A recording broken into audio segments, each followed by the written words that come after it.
Salut à tous, j'espère que vous allez très bien par la grâce de notre Seigneur Jésus. Alors je suis là pour partager un message très important avec vous. Est-ce que ça vous a déjà arrivé de vivre le réveil? Est-ce que vous désirez vivre le réveil? Alors je vais partager quelque chose avec vous. Essentielle chose, le réveil ne peut jamais avoir lieu. Le réveil ne peut jamais se manifester. Alors, le thème de notre message ce soir, c'est le réveil par la soif. Le réveil par la soif. Je vais vous expliquer quelque chose. Si nous désirons le réveil doit commencer par la soif. Je vais vous donner un exemple. Par exemple, quelqu'un qui boit de l'eau, c'est parce que cette personne a soif. Et quand on va analyser ce contexte, on va dire, pourquoi telle personne a bu de l'eau? La réponse serait parce que la personne a soif. Donc, la cause de ce contexte, c'est que la personne a soif. La cause, c'est que la personne a soif. Et la cause a engendré alors la conséquence qu'il y a que la personne a bu de l'eau. Amen. Alors, pour avoir une conséquence, il faut d'abord une cause. Oui, pour avoir une conséquence, il faut une cause. Pour avoir le réveil, il faut une soif. La soif du réveil. D'abord, pour manifester le réveil. Si vous avez entendu parler des hommes de Dieu qui ont apporté le réveil, dans la nation, dans le monde entier, c'est parce qu'ils ont une soif au-dedans d'eux. Et le réveil se vit par la soif. Ça commence par la soif de chercher Dieu, la soif de se rassembler avec d'autres personnes en train de prier pour chercher la face de Dieu, la soif de pouvoir se concentrer dans la parole de Dieu, pour chercher Dieu en profondeur, la soif de chercher Dieu véritablement. Le réveil commence par là. Le réveil commence par la méditation. Le réveil commence par la connaissance des Écritures. Le réveil commence par la prière. Le réveil commence par l'intimité avec le Saint-Esprit.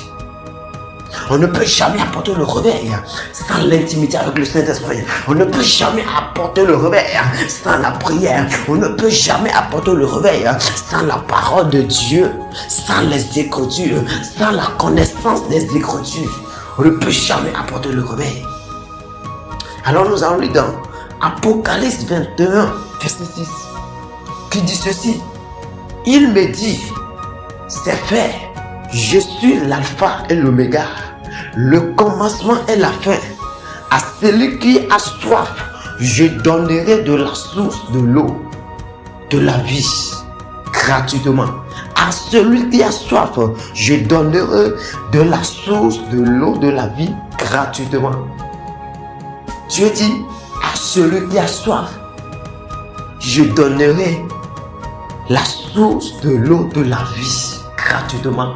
La source de l'eau, de la vie, gratuitement. C'est celui qui a soif qui peut boire de l'eau. Quand nous avons soif, nous avons soif du réveil. La soif du réveil, c'est là que Dieu nous donnera ce qu'il faut pour amener le réveil, en impactant le monde, pour amener le réveil, en impactant le réveil. Quand nous avons soif du réveil, c'est là que Dieu nous donnera les âmes possibles pour amener le réveil. Dieu veut que nous ayons soif d'abord. La soif de Dieu. Oh, macabrazoukata. La soif de chercher Dieu en profondeur. La soif de chercher Dieu dans les Écritures. Le réveil commence par la soif. Le réveil commence par la soif. Le réveil commence par la soif. La soif de chercher Dieu. On ne peut jamais apporter le réveil si nous n'avons pas la soif. La soif de chercher Dieu dans le lieu secret. Aïe, aïe, aïe, aïe. La soif de chercher Dieu dans le lieu secret. Alors nous allons parler du deuxième chose. Celui qui veut apporter le réveil, il faut que cette personne soit d'abord réveillée. Quelqu'un qui n'est pas réveillé ne peut pas réveiller l'autre. Quelqu'un qui n'est pas réveillé ne peut pas réveiller son second.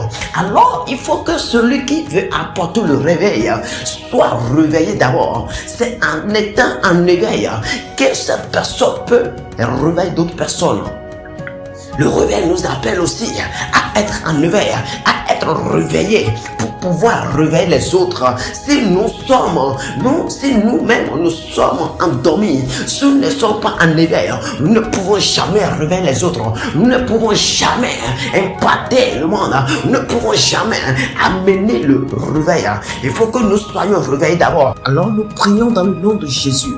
Oh Seigneur, notre Père, notre Dieu, nous prions en ton nom maintenant. Que ta main soit sur notre vie et que tu nous réveilles si nous sommes endormis. Réveille-nous, Père, pour que nous puissions réveiller les autres. Oh Père, mon Dieu, mon Seigneur, je déclare maintenant que tu nous donnes la soif du réveil pour pouvoir amener le réveil dans ce monde entier, pour pouvoir amener le réveil dans le monde entier. Merci Seigneur Jésus, parce que tu l'as déjà fait, parce que tu nous as déjà exaucés. Que ton nom soit élevé, ton nom soit loué, soit magnifié. Dans le nom puissant de Jésus, en prière. Amen. Si ce message t'a touché, si tu as un témoignage à donner, alors n'oublie pas de partager ce témoignage avec nous sur le numéro qui va s'afficher à l'écran pour la gloire de notre Seigneur Jésus. Alors je prie pour toi que la main de Dieu soit sur ta vie et que Dieu te conduise dans son réveil, que Dieu te conduise sur ton chemin pour la gloire de son nom. Au nom puissant de Jésus, en prière.